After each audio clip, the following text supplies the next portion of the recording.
네, 안녕하세요. 저는 이방무라고 하고요. 1974년 8월 29일생이고 울산시 동구에서 태어나서 울산시에서 쭉 자라서 이제 고등학교 때까지 거기 있다가 대학교 때부터 이제 서울로 왔습니다. 저는 충청북도 도청에서 기획조정실장 일을 맡고 있습니다. 기획조정실장이 말 그대로 이제 도 전체의 어떤 정책을 기획하고 조정하는 역할인데요. 대표적인 게 이제 도의 살림살이를 맡고 있다 이렇게 보시면 될 것 같습니다. 도의 세입과 또 예산 이런 걸 맡고 있고 도 미래에 대한 전략을 세우고 조정하는 그런 역할을 맡고 있습니다. 제가 이제 초등학교, 중학교 가면서 또 수학하고 과학을 아주 좋아하는 어린이였습니다. 그래서 원래 장래 희망은 과학자, 그러니까 천체 물리학자나 뭐 원자력 공학자 이런 게 되는 게 꿈이었었는데 고등학교 때부터 문과로 오게 됐고 문과로 오게 되면서 이렇게 나중에 이제 행정고시 합격하고 공무원의 길로 쭉 이렇게 오게 된 것 같습니다. 고등학교 때부터 이제 문과로 이렇게 바꿔서 이렇게 아버님의 또 권유도 있었고요. 그렇게 하다 보니까 좀 공적인 일을 하고 싶다. 또 이 국민들 또 나라에 봉사하고 싶다라는 그런 마음이 많이 생겼습니다. 그래서 대학교 때 제가 경영학을 전공했는데 경영학을 전공하면서도 민간 기업보다는 공공 부분에서 일을 해야 되겠다 이런 마음을 가지게 됐고요. 그래서 이제 행정고시를 준비를 해서 행정고시를 합격해서 이제 공무원 생활을 하게 됐고요. 지금도 아주 만족하면서 또 보람을 느끼고 이렇게 공무원 생활을 하고 있습니다.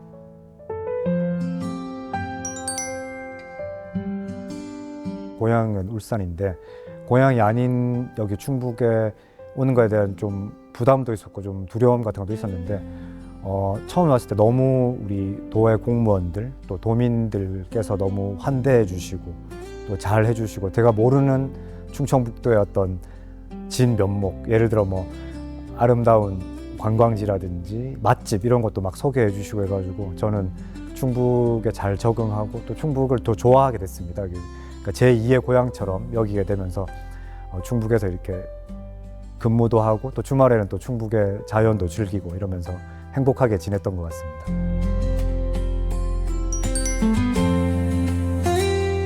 보통 기획관리실 하면 좀 딱딱한 느낌이고 좀 옛날 그 식의 이름인데 저희가 이제 제가 와서 이름은 좀 기획조정실로 바꾸자 이렇게 제안을 해서 바꿨고요. 특별히 이제 관리가 조정자로 이렇게 바뀌면서 업무도 좀 성격이 여러 부서에 걸친 업무를 조정한다든지 또 어느 부서에 속하지 않는 그런 일들을 좀 적극적으로 우리 기획조정실이 하게 됐고요. 물론 이제 그런 점에서 기획조정실 직원들은 좀 힘들었을 수도 있는데 예를 들어 이제 도움구장을 추진한다 그러면 여러 부서에 걸쳐 있는 일이기 때문에 관광, 체육, 뭐 경제 여러 부서에 걸쳐 있는 그런 것들을 좀 기획조정실에서 주도적으로 또 이끌어가는 그런 역할들을 좀 했던 것 같고요. 그런 면에서 좀 기획조정실이 변화된 어떤 역할을 했다 이런 말씀을 드릴 수 있겠습니다. 제가 좀 했던 역할은 중앙부처에서 예산을 따오는데 미력이나마 좀 노력을 했습니다. 제가 좀 원래 행안부에 있다 왔기 때문에 가서 적극적으로 좀 설득도 하고 열심히 설명도 하고 또 마침 그걸 담당하는 교부세 과장이 또 제가 잘 아는 후배고 해가지고 좀 편하게 가서 설명도 하고 해서 23억 원의 특별 교부세를 재작년에 이제 받았고요. 받게 되면서 이제 작년에 이 공사를 시작하는데 좀 큰 이제 그 예산적인 뒷받침이 됐다 이렇게 평가를 하고 싶고요. 그리고 이렇게 막상 이렇게 완성된 모습을 보니까 정말 보람도 있고 그때 정말 잘했다 이런 생각이 듭니다.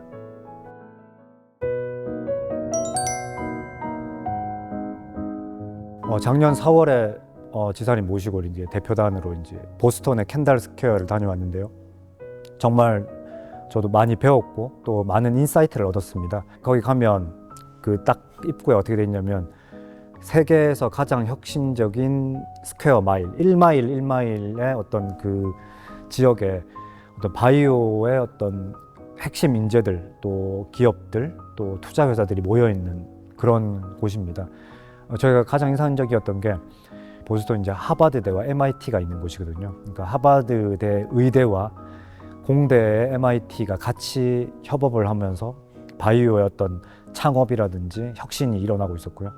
또 그거를 지원해주기 위한 여러 가지 벤처 캐피탈이라든지 이런 회사들이 굴지에 또 제약 회사들이 들어와서 서로 교류하면서 혁신을 하면서 세계 최고의 어떤 제약 또 바이오의 혁신이 일어나는 그런 곳이었습니다. 저희가 지사님하고 그걸 보고 와서 우리 충북의 오송의 바이오 스퀘어도 그렇게 앞으로 미래에 그렇게 될 수 있고 될 것이다라는 걸 확신을 가졌고, 저희가 켄달 스퀘어를 벤치마킹해서 오송의 바이오 스퀘어가 우리나라 대한민국 나아가서 글로벌의 어떤 바이오의 핵심 거점이 될 수 있도록 지금 노력해가고 있고요. 대표적인 게 이제 보스턴 켄달 스퀘어처럼 카이스트의 바이오 부분의 어떤 연구, 그다음에 서울대의 R&D 병원 이런 게 지금 들어서기 위한 어떤 재반 준비 작업들을 하고 있고, 또 거기에 노화 연구소라든지 또 R&D의 어떤 그 거점들을 이미 이제 거기가 바이오스퀘어 국가 산단으로 지정되지 않았습니까? 지정은 이미 됐고, 그래서 앞으로 10년 뒤에는 아마 글로벌 보스턴 켄달 스퀘어를 능가하는 세계적인 바이오 클러스터가 되지 않을까 이런 기대를 하고 있습니다.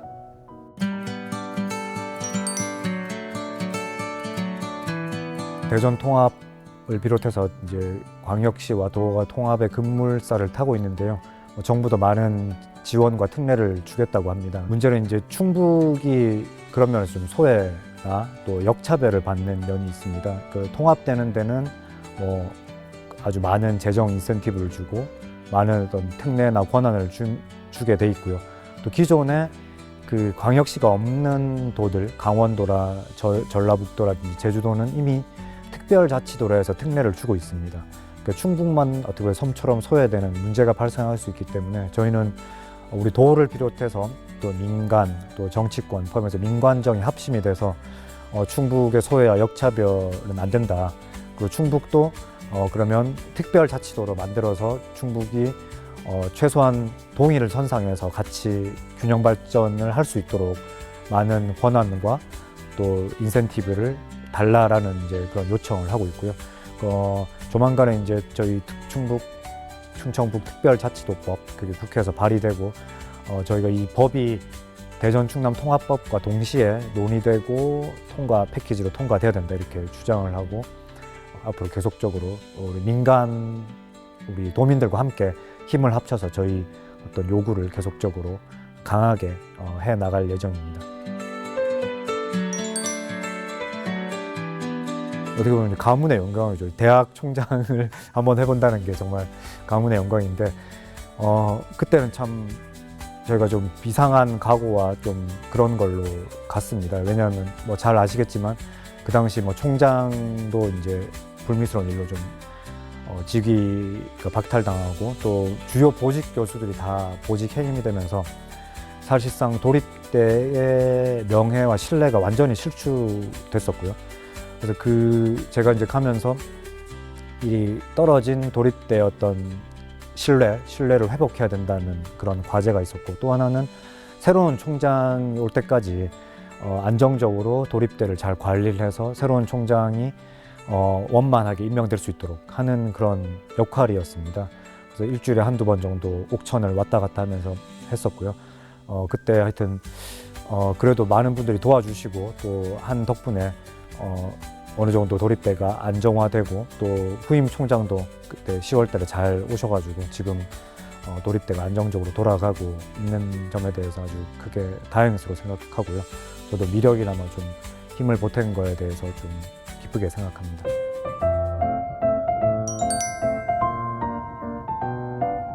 너무 많아서 이게 하나만 하긴 어려운데 그래도 뭐 제가 정부 예산을 담당하고 있으니까 제일 보람에 남은 게 뭐 정부 예산 2년 연속 9조 원 시대를 열었다. 또 10조 원에 다가갔다. 이런 점이 이제 가장 큰 어떤 보람이었고요. 특별히 이제 작년에 국회 증액 과정에서 청주공항 민간 활주로 용역비가 반영이 되고 AI 바이오 영재학교에 대한 예산이 반영되면서 청주와 충북의 어떤 미래 100년 대계를 열 수 있는 그런 예산들이 많이 반영돼서 정말 그때 보람과 기쁨을 많이 느꼈습니다. 그 외에는 이제 제가 또 담당하고 있는 게 이제 인구 감소 대응, 그러니까 저출산 대응하고 지방 소멸 대응을 또 기획조정실에 담당하고 있습니다. 작년에 뭐 잘 아시겠지만 저희 인구 증가율 이 전국에서 1위를 했습니다. 출산 증가율 9.1%, 8,000명이 넘는 신생아들이 태어나가지고 출산 증가율 전국 1위라는 소식을 듣고 정말 보람이 있었고 아주 기뻤다 이런 말씀을 드리고요.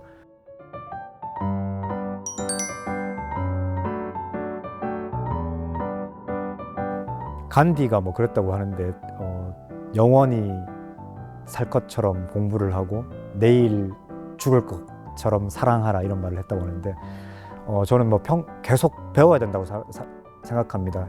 배우면 끝이 없다고 생각하고 제가 충북 기술자로 오면서 충북대 대학이라는 거점 국립대가 여기 있기 때문에 여기서 공부를 좀 더 해야 되겠다 이런 생각을 하게 됐고 그래서 이제 박사과정에 제가 등록을 해서 지금 3학기째 지금 다니고 있고요.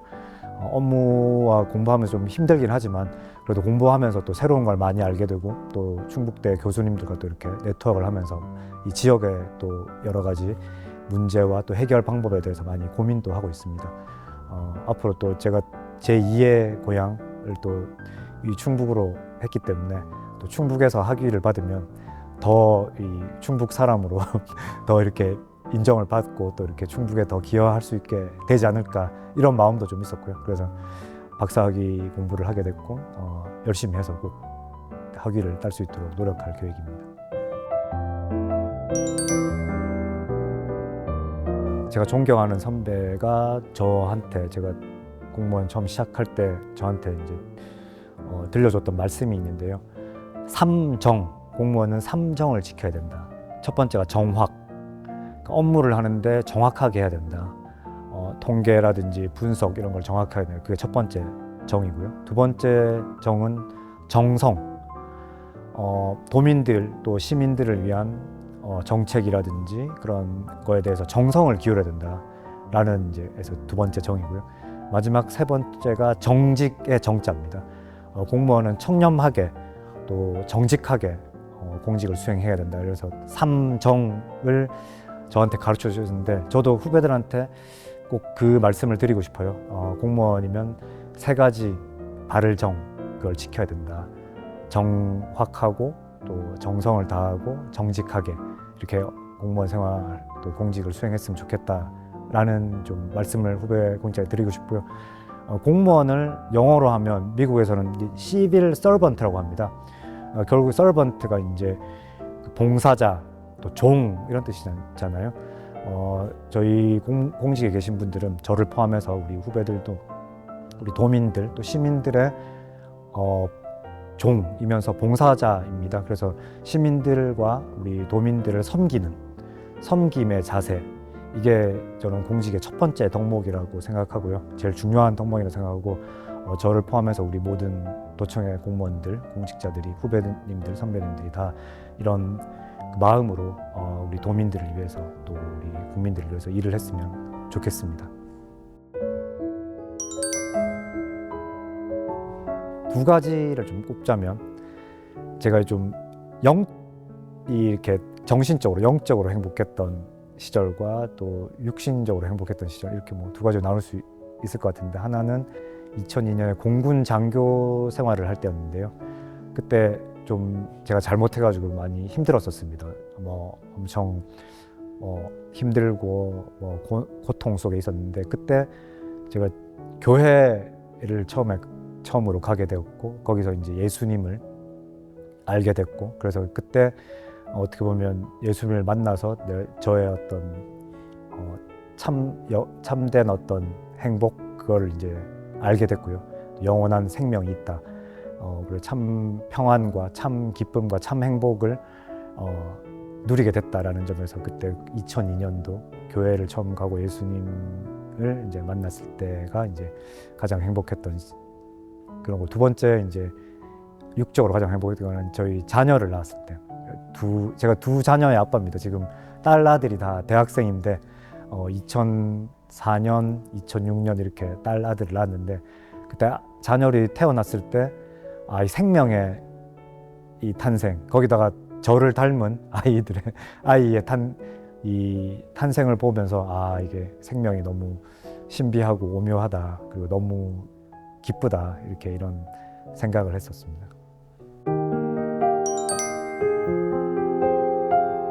고통스러운 순간도 여전히 좀 많았는데 희노애락이 있지 않습니까? 많았는데 최근에 좀 꼽으라면 제가 2024년 5월에 여기 충북 도청에 발령을 받았는데 그때 몸이 너무 안 좋아가지고 발령을 받자마자 입원을 했습니다. 그 울산에 있는 고향에 가서 이제 2주를 입원을 했는데 처음으로 제가 입원을 하게 됐고 그때 몸이 너무 안 좋다 보니까 그때 좀 위급한 상황까지 좀 가고 그랬었거든요. 그때 좀 몸도 힘들고 마음도 힘들었는데 오히려 그때 좀 그런 고통 속에서도 또 제 자신을 한번 돌아보고 또 제가 잘못한 걸 좀 반성도 하고 또 그동안 사람들한테 좀 잘 못했던 거, 주변 사람들한테 사랑을 베풀지 못했다라는 그런 이제 후회나 아쉬움 이런 것도 있어가지고 그때 또 그 몸도 또 다행히 잘 회복되고 또 해서 많은 것을 배우고 느꼈고요. 어쨌든 건강이 중요한 것 같습니다. 건강이 안 좋으면 정말 다른 것까지 다 힘들어지는 그런 제가 경험을 했고요. 50대 초반으로 넘어가면서 아마 그런 좀 위기를 겪었던 것 같습니다.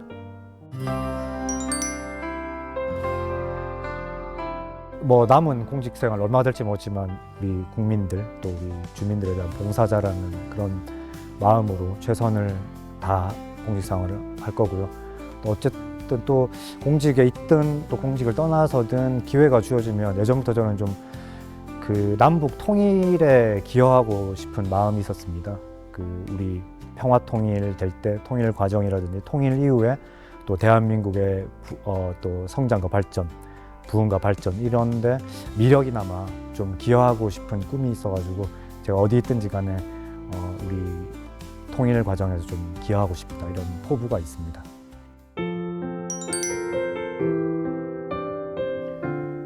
인생 진짜 제일 어려운 질문인데요.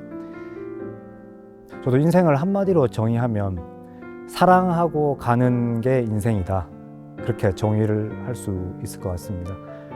내 주변 사람들, 가족, 이웃, 또 우리 주변의 사람들, 또 도민들, 내가 할 수 있는 한 더 많이 사랑하고, 더 깊이 사랑하고, 더 넓게 사랑하고, 진심으로 이렇게 많이 사랑하고 가는 게 그게 가장 보람 있고 의미 있는 인생이지 않을까, 이런 생각을 해봤고 저도 그런 인생의 정의를 제가 생각하고 있기 때문에 그렇게 한번 노력하고 살아야 되겠다, 이런 다짐을 매일매일 좀 해봅니다.